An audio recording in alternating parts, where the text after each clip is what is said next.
এগুলো কি fishing boat না? এরা মাছ ধরতে যায় সাগরে।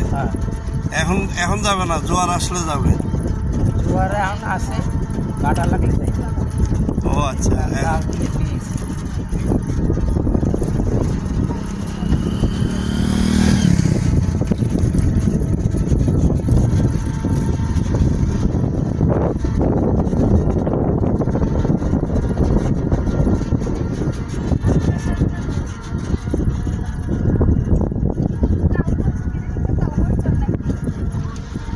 এই জায়গাটার নাম কি? লাউ বাগান। তো এই কাঠগুলো যে ইয়ে হয়ে গেছে, এটা কেউ নিয়ম পড়ায় না?